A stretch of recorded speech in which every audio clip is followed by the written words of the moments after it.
కొని ప్రతి ఒక్కరు కూడా ప్రభు సన్నిధానములో ప్రార్థించాల్సిందిగా మనవి చేస్తున్నా. అందుకే కదా భక్తుడు సెలవిస్తున్నాడు,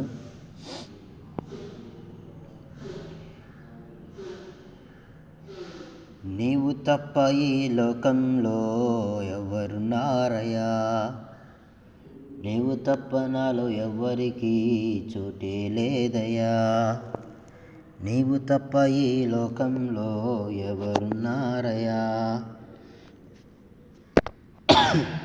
నీవు తప్ప నాలో ఎవరికి చోటే లేదయ్యా. దావీదు కుమారుడా నన్ను దాటిపోకయా, నజరేతు వాడా నన్ను విడచిపోకయా. దావీదు కుమారుడా నన్ను దాటిపోకయా, నజరేతు వాడా నన్ను విడచిపోకయా. నా తల్లి నన్ను మరచిపోయినా, నా తండ్రి నన్ను విడచిపోయినా, నా తల్లి నన్ను మరచిపోయినా, నా తండ్రి నన్ను విడచిపోయినా, తల్లిదండ్రి నీవై నన్ను లాలించవా, తల్లిదండ్రి నీవై నన్ను లాలించవా. దావీదు కుమారుడా నన్ను దాటిపోకయా, నజరేతు వాడా నన్ను విడచిపోకయా. దావీదు కుమారుడా నన్ను దాటిపోకయా, నజరేతు వాడా నన్ను విడచిపోకయా.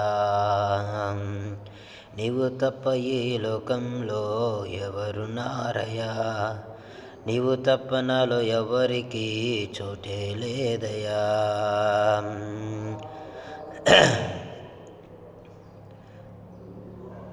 దావీదు కుమారుడా నన్ను దాటిపోకయా, నజరేతు వాడా నన్ను విడచిపోకయా.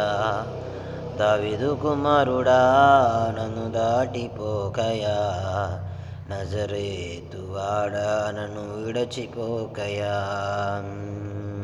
లోకమంతా చూచి నన్ను ఏడిపించిన, జాలితో నన్ను చేరదీసిన, లోకమంతా చూచి నన్ను ఏడిపించిన, జాలితో నన్ను చేరదీసిన. అమ్మవు నీవై నన్ను ఆనించవా, అమ్మవు నీవై నన్ను ఆదరించవా. దావీదు కుమారుడా నన్ను దాటిపోకయా, నజరేతు వాడా నన్ను విడచిపోకయా, నజరేతు వాడా నన్ను విడచిపోకయా. నిజమే ప్రియమైన బిడ్డలారా, ఆయన మనల్ని ఎప్పుడూ విడిచిపెట్టే దేవుడు కాదు. ఆయన మనల్ని ఎప్పుడూ అర్ధాంతరంగా విడిచి వెళ్ళిపోయే దేవుడు కాదు. నీ యొక్క బంధువులను నీవు వదిలివేసినా, నీ స్నేహితుడు నేను విడిచిపెట్టినా, నీకు రక్త సంబంధాలను నేను విడిచిపెట్టినా, ఆయన నిన్ను విడవడు, ఎడబాయాడు. కనుక ఆయన సన్నిధానములో ఆయన కృప పొందుకుంటకు మేలుకొని ప్రభు సన్నిధానంలో ప్రార్థించండి. మీ ప్రార్థన దేవుడు ఆలకిస్తాడు. మీకున్న ప్రతి ఒక్క సమస్య నుంచి దేవుడిని విడిపిస్తాడు.